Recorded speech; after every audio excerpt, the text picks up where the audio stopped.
안녕하십니까. 저는 인천대학교 독립운동사연구소 소장을 맡고 있는 이태룡입니다. 오늘은 경상남도 양산시 상북면 습계리를 찾아왔습니다. 습계리에 찾아온 이유는 1908년 부자의병장이 활약을 하다가 일제에 의해서 조리돌림을 당하고 총살이 됐던 그런 현장을 찾아왔습니다. 오늘 경상남도 양산시 상북면 습계리 오객농장을 찾아온 것은 당시 김병희, 김교상 의병장의 후손이 경영하는 오객농장 그 회장님을 이 자리에 모셔서 그 당시 상황을 설명을 듣고자 왔습니다. 오객농장 김중경 회장님을 소개하겠습니다. 안녕하십니까. 네. 당시에 부자의병장이 활동한 지역은 상북면 상삼리로 알고 있거든요. 상삼리는 여기서 얼마나 떨어져 있습니까? 한 500m밖에 없습니다. 약 500m 정도밖에 안 떨어졌다는 이야기시죠. 예, 그러면 그 당시에 부자의병장이 활약했던 그 지역에서 지금 그대로 살아오시는 겁니까? 네, 계속 오대치 살아오고 있습니다. 예. 그러면 그 당시에 일제에 의해서 손에 철사줄을 깨어가지고 양산 각지의 시장을 조리돌림한 뒤에 총살을 당했다고 알고 있습니다. 그런데 그 후손이 그 자리를 떠나지 않고 살았다는 것은 상당히 이례적이고 어려운 일이거든요. 살아오시면서 그때 어른들이 일제에 핍박받은 그런 이야기를 들으신 적이 있으십니까? 서류상 기록은 없고 그 당시에 그 구전의 집안에 어떤 현상이 있다 하는 것은 듣고 있습니다. 예. 그러니까 부자 의병장이 의병을 일으킬 때 많은 자금을 또 다른 의병 부대에 제공을 하기도 하고 일제 기록에 의하면 이 지역에 서병희 의병장이라는 의병 부대가 있었어요.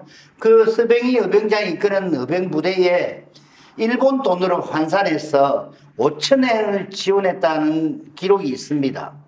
그럼 그 많은 돈을 제공해 가지고 또 의병을 기르고 집안에 마치 사병처럼 산포수를 영입해 가지고 그 길렀던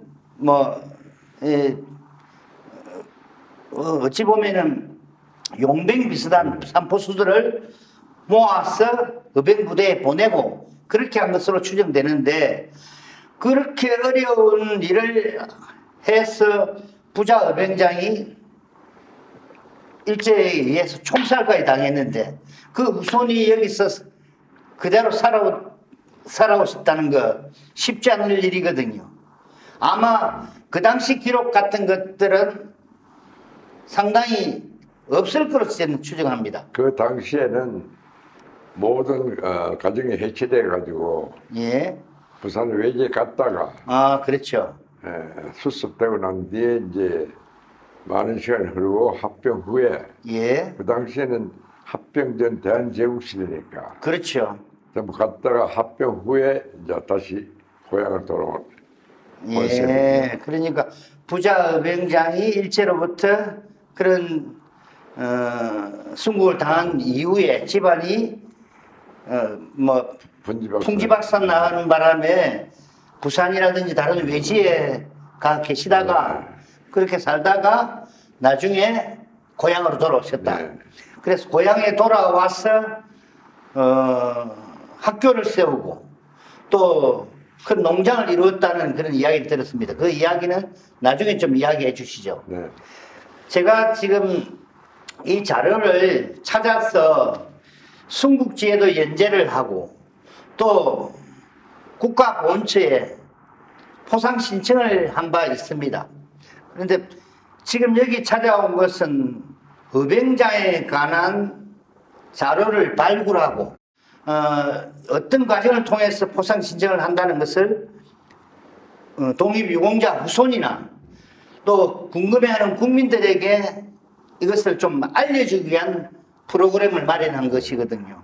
그래서 서운이 되지 않은, 포상이 이루어지지 않은 의병자에 관계되는 이 프로그램으로서는 처음입니다. 각 지역에 부자 의병장으로 활약하는 분이 많습니다만은 이토록 아주 힘든 의병을 모으고 전 재산을 의병 부대에 제공을 하고 이렇게 하면서도 아직까지 포상이 이루어지지 않은 경우는 거의 없습니다. 그래서 이 자료를 빨리 발굴해서 독립유공자들 또 독립유공자 후손이나 일반 국민들이 궁금해하는 것을 좀 풀어드릴까 싶어서 이 자리를 마련했거든요. 감사합니다. 예. 이 의병자에 대해 삶을 한번 살펴보면은 먼저 만석군이라고 이름이 붙여졌어요. 네. 어떻게 해서 만석군이라고 이름이 붙여졌습니까? 그 의병장의 아버지 되시는 김재복 할아버지가 어려울 때 9살 때 이 상삼리에 예. 나무집 전머섬을 오셨어요. 예. 그런데 하도 영특하니까 그 공부도 가르치고 나중에 사위를 받습니다. 예. 그런데 그 할아버지가 한국을 치면 제조업의 최초의 선구자지요. 예. 그러니까 이주택 에도 가정에 솥이 없었는데 예. 솥을 대량 생산하는 사업을 시작해가지고 35살에 만석을 재산을 모았다는 것에서 자손을 굉장히 자부심을 했습니다. 예. 그러니까 9살에 나머지 머슴으로 들어가가지고 거기서 성장을 하면서 준수하게 성장을 하니까 그 집에 주인 딸하고 네. 혼인을 해가지고 네. 35살 때쯤 돼서 무쇠솥을 전국에 판매하다 보니까 35살에 예, 만석군이라는 소문을 예. 듣게 됐다. 예. 그런데 이 어른을 보니까 행적을 조사를 해보니까 주갱야독 공부를 해서 무과 급제 후에 승승장구해서 오이장을 거쳐서 그 다음에 경상감령 대구에 있었습니다. 경상감령에 중군이 됐단 말이에요. 당상관이 됐습니다. 그래서 중군 뱃설을 하고 더 뱃설이 올라갈 수 있을 텐데 뱃설을 그만두고 아마 당신은 무쇠솥을 제조해가지고 그것을 전국에 제공해야 되겠다. 그런 생각을 했던 모양이죠. 아니요, 저희들이 알기로는 네. 그 당시만 해도 산업공사의 계급사회입니까? 그렇죠. 그러니까 35살까지 만석을 이루면서 토지 대접, 예. 지주가 된 겁니까? 예. 그래서 지주는 산업공상은 배신을 하지 못해요. 예. 못하는데 이제 지주로서 예. 비로소 이제 35살이 넘어가지고 예. 그 형제간에 무과급제 예. 했었죠. 그런데 왜냐면 그 당시만 해도 그 산업은 배치도 못한 당시에 이쪽이 천민이니까 예.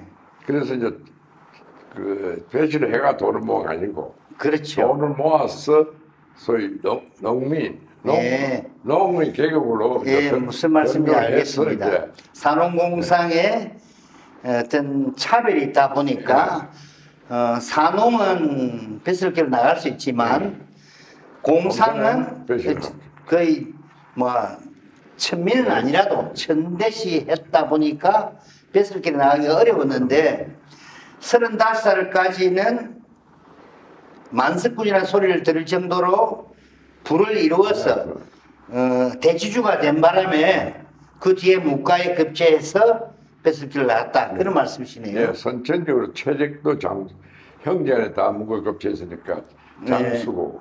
네. 중군을 거치고 난 뒤에 횟수로 보니까 1888년이니까 지금부터 한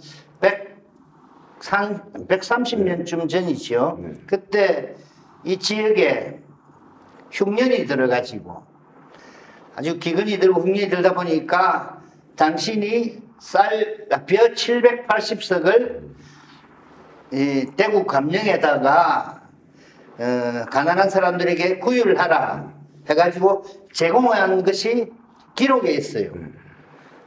성경운 일기에 나와 있고, 그래서 당시 고종실록에도 나와 있고, 이런 것 때문에 조정에서는 아주 그 뜻을 가상히 여기서 뱃설을 내렸는데 웅천 현감을 내렸더라고요. 예. 그런데 웅천 현감에 가셔서 뱃설의 뜻이 없었는지 얼마 안 있어서 1년도 채 못돼서 뱃설을 그만두고 또 역시 무쇠숲 제작에 힘을 쏟았던 것 같아요. 아닙니다. 아닙니까? 예. 무쇠 그 초기에 제실 모을 때 했고, 예. 그러고 현감을 지내시는 연세가 벌써 예. 80 가까이 되시죠. 아유, 그랬습니까? 그래서 이제 고향에 은퇴를 하시죠. 예, 연세가 많아서 물러나셨군요. 그런데 거기 보면은 무쇠솥 이야기를 좀 더 할까 싶었어요. 무쇠솥으로서 이룬 부를 그것으로 땅을 사고 거기서 나온 많은 이익을 의병부대에 크게 제공했다는 일본 기록이 나와 있습니다. 그렇기 때문에 의병에 있어서는 군자금, 군수품이 아주 필수적이었어요. 돈으로서 화성총도 제조하고 또 양총도 구매를 하고 또 옷도 사야 되고 그러니까 비용이 굉장히 많이 들었지요. 양산, 경주 쪽에 의병이 아주 왕성했습니다. 1908년 여름에는 특히. 그러니까 누군가가 자금 제공을 했다는 이야기죠. 그래서 그 당시에 부자 의병장이 활약한 것이 일본의 밀정이라든지 이런 사람들 귀에 들어가게 된 거죠. 그러다 보니까 일본 측에서는 비밀리 두 부자 의병장이 운영하고 있는 뭐 농장이라든지 또는 집으로 습격을 하게 된 거죠. 그 과정을 한번 말씀해 주시죠. 저희들 생각에 양산 군수가 이 김병희 할아버지의 사건을 보고한 게 있어요. 그러니까 그 당시는 뭐냐면 대한제국에다가 어서보조에 군권하고 치안권만 넘어갔지 엄연히 대한제국 사람이라. 그렇죠. 대한제국이니까. 그래 그 당시에 어떻게 하면은 제가 계산하기로 그 직문일지를 보고 아 일본이 14년대가 합병 그래 열사 보위는 줘야 됐지만은 합병은 안 됐으니까 그 과정에서 한국의 소위 지역의 호족들이 무장해 있는 그 세력이 있으니까요. 그 세력들을 전부 제거하는 과정에서 할아버지가 다 했구나고 후에 알았죠. 그 일본 그 일찍 그러니까 첫 전투에서 상산불에서 14명이 전사했다는 게 나왔거든. 그렇죠. 그러고 외국 총, 그 화성총이 아니고 외국 총의 종류와 탄약의 전부 그날 군대가 그 타치한 걸 보고 하고 비로소 이제 아 이것이 소위 무장 해제를 시키는 과정에서 1차적으로 당했다. 그러고 이제 끌고 다니면서 이튿날 용년에 그 무기를 찾아낸 언닉된 무기를 찾아낸 또 기록이 그 있습니다. 그래서 그걸 찾아내고 난 뒤에 할아버지를 그 총살했다고 보면 됩니다. 규장각에 나온 것도 있고 일본군 진중일지는 14연대 진중일지를 해가지고 그 기록들이 좀 흩어져 있었습니다. 일부는 폭도에 관한 편책으로 들어가기도 하고, 중요한 거는 그렇지 않은 거는 개인의 기록처럼 가지고 있다가 그 토지개발공사 쪽에서 입수를 했어요. 예, 그 자료가 이제 뭐 널리 좀 알려지게 됐는데, 그 기록 중에 하나들이 지금 여기 나와 있는 건데, 이거는 폭도에 관한 편책에 나와 있는 것이고, 이거는 진중 일지에 나와 있는 겁니다. 근데 내용은 이 두 가지를 정리해가 유축해 놓은 거예요. 그러니까 결과적으로 일본의 기록은 일본 14연대에서 14연대 기록을 다시 내부 경무국에 보고한 내용. 이걸 이제 이 두 개를 정리해가지고 이렇게 된 거죠. 이래 됐는데 이 내용은 지금 국사편찬위원회에 있습니다. 있고, 일제가 1907년에 광무왕제를 퇴위시키고 우리 군대를 해산시키거든요. 그럴 때 유학자 또 군인 이런 사람들이 나라가 망하게 생겼구나.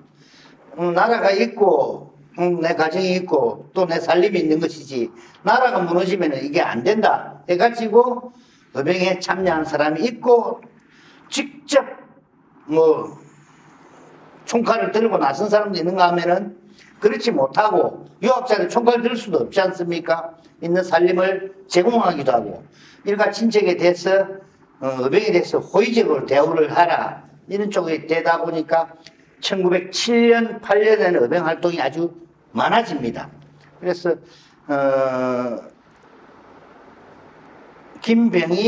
김교상 의병장 같은 경우는 앞에 선치는 머섬으로 출발해 가지고 자수성가에서 중군 웅천 행감까지를 거친 분이지 않습니까? 그런데 그 후손들을 보면은 모두 그 김병희 어른은 사마시에 등가를 해요. 사마시에 등가해가지고 뭐 어령, 참봉, 어령령 거쳐서 통정대부로 대서를 그만둡니다.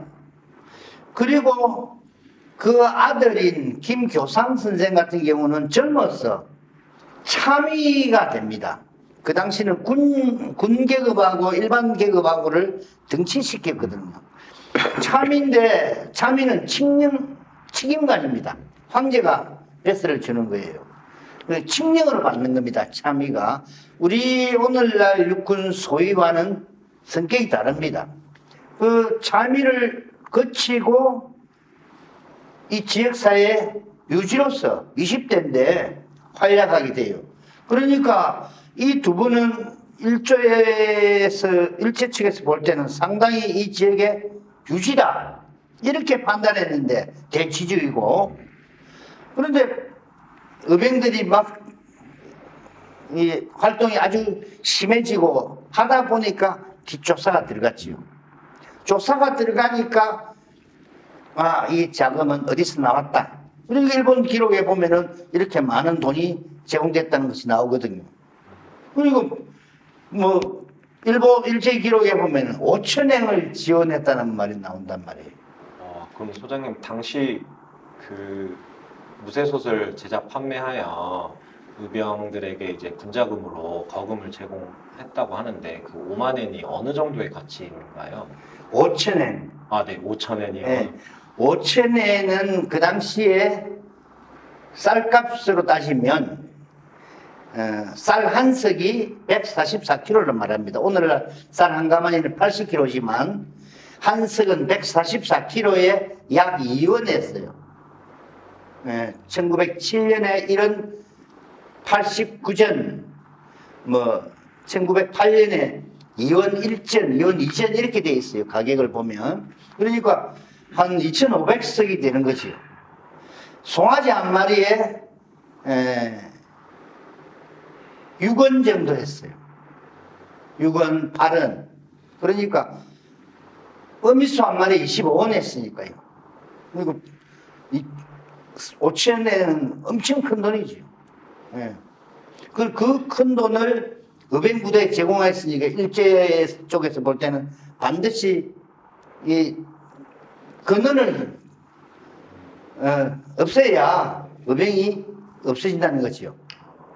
총칼로서 의병을 쏴 죽이는 것도 의병을 없애는 방법이 되겠지만 의병 부대의 자금을 차단해야 의병을 없앨 수 있다 이렇게 판단한 거지요. 그래서 일본군 이 기록을 보면 1908년 6월 26일 날 일본군 수비대가 부산에 있었습니다. 부산 수비대가 열차를 타고 우리나라 옷 비슷하게 두루마기 비슷하게 입고 이렇게 무기를 두루마기 같은 데 속에 숨기고 변장대라고 합니다. 그걸 갖다가 변장대가 15명이 오지요. 변장대 대장을 우리로 치면은 특무조장인데 일제 기록에서 보면 특무조장이 양산 물금역에 오늘날 물금역에 해당합니다. 물금역에서 내려서 비밀리 그 당시 상삼리로 접근해 왔죠. 접근해 와서 김병희, 김교상 그 두 의병장이 경영하는 농장, 그 당시 대지주니까요.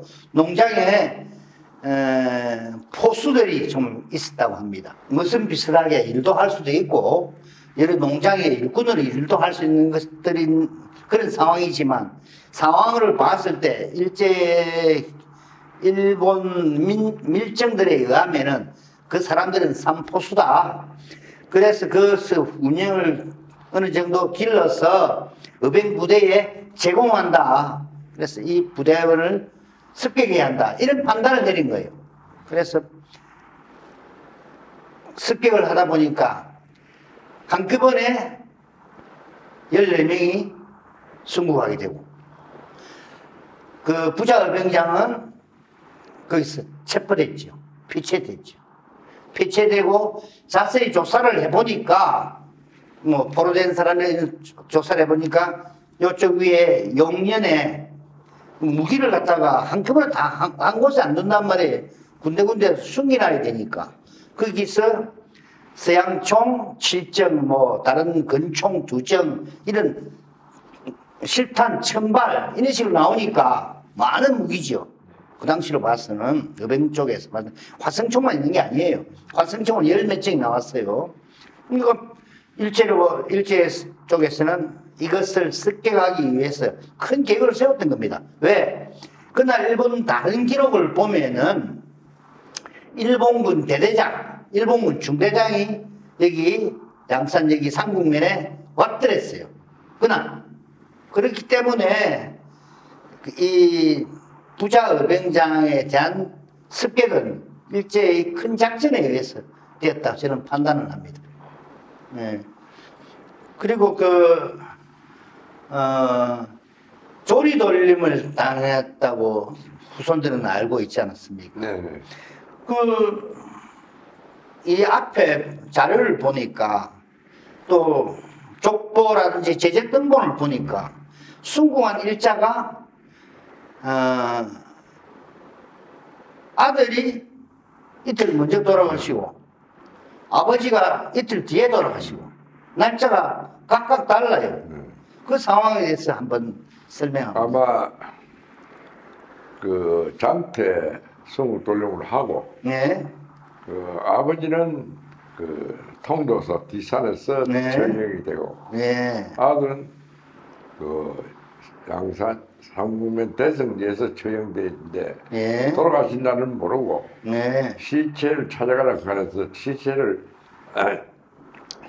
모셔온 날이 제사날입니다. 네. 그런데 거기에 제적 등본상으로는 각각 이틀 차이가 물론 나는데요. 부자 의병장을 한꺼번에 끌고 다닐 수도 있고 또 따로따로 장날이 서로 다르다 보니까 장터에서 이리저리 끌고 다닐 때 의병을 일으킨다든지 의병에 참여하면은 이렇게 된다는 것을 보여주는 것이거든요. 예, 손에다가 철사를 끼워가지고 예. 그 끌고 다니면서 국민들에게 위협을 주는 거지. 그렇죠. 협박하고 본보기로. 그러니까 이 유명한 사람도 이렇다. 그렇죠. 하는 걸 보이는 거지. 예, 만석군도 예. 일제 그 의병에 협조를 하고 의병에 뭐 일제 협조를 하지 않으면 이런 꼴을 당하게 된다. 협박하는 거죠. 네, 바로. 예. 소장님, 그러면 일제가 이제 부자 의병장들을 양산 각지에서 장날 조리돌림한 후에 총살했다고 했는데 좀 더 자세히 설명 좀 해주시겠어요? 예. 그 조리 돌림했다는 것은 일본 기록에는 없습니다. 원래 그런 야비한 짓은 자기네들이 기록을 해놓지 않아요. 근데 그는 구전되어 오는 이야기인데 비록 이 두 부자 의병장뿐만 아니라 영남 지역에서 붙잡혔던 의병장이 생포됐을 경우에 총살되지 않고 생포됐을 경우에 조리돌림한 기록이 또 있습니다. 그럼 그 예 같은 경우는 우리 경남 안희, 함양 지금은 아니지만 그 당시 안희군이었어요. 안희 출신 의병장, 호남 의병대장 문태수 의병장 같은 경우는 밀정들을 동원해가지고 친구를 싸가지고 추석날 앞날 제사하러 왔는데 술을 먹여서 이 밀정들을 숨겨놨다가 한꺼번에 달라들어서 의병장을 붙잡아서 생포를 했습니다. 다리도 때려서 다리도 뼈도 부러뜨리고 도망가지도 못할 건데 불구하고 소나무에 보면은 이 마디가 있어요. 광솔이라 해가지고 아주 단단합니다. 그런 마디를 가지고 모슬처럼 깎았어. 이 손바닥을 깨었어요. 손바닥을 깨가지고 줄을 삼근 같은 이 단단한 줄을 가지고 묶어서 건병대에 넘기는 겁니다. 그렇게 일제 앞잡이들이 그런 짓을 한 것을 보면 그리고 조리돌림에 관계되는 것은 그것도 끌고 와가지고 안희 장터에 빙빙 돌았다는 이야기가 나오거든요. 그런 것을 볼 때 또 이쪽 이 김교상 부자 의병장 같은 경우도 철사줄에 끼었다 했거든요. 손바닥을. 철사줄을 끼어가지고 시장마다 돌아다녔다고 하니까 옛날에는 의사소통의 공간이 물물교환의 공간이 장터이기 때문에 장날 되면은 5일장마다 사람들이 구름치를 몰려들어요.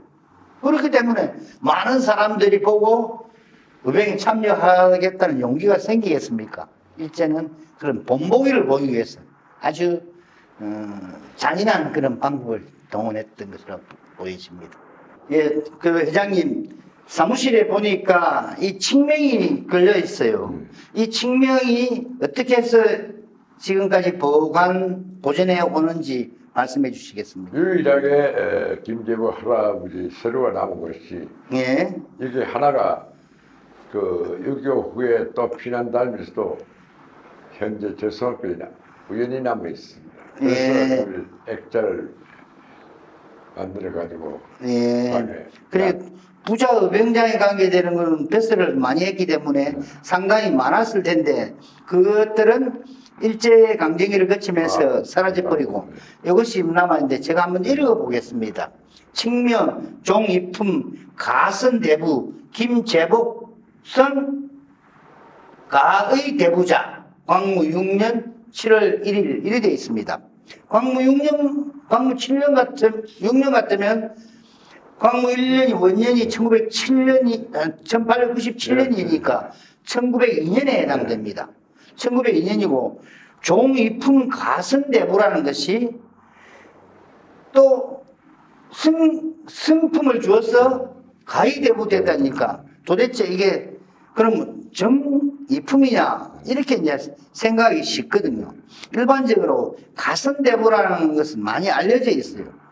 주로 품계가 당상간 이상을 한 배설을 한 사람에게 나이가 많아지거나 또 명예로운 일을 했을 때 임금이 종이품 가선대부를 주거든요. 이렇게 칙령을 내리는데 가선대부에서 가의대부로 갔다. 이건 상당히 드문 일입니다.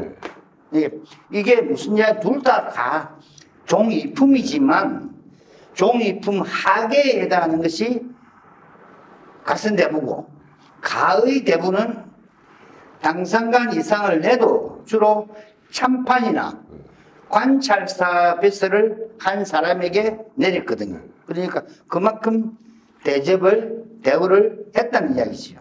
예. 그러니까 이거 아주 귀한 것이니까 대대로 보존해 주시기 바랍니다. 감사합니다. 예.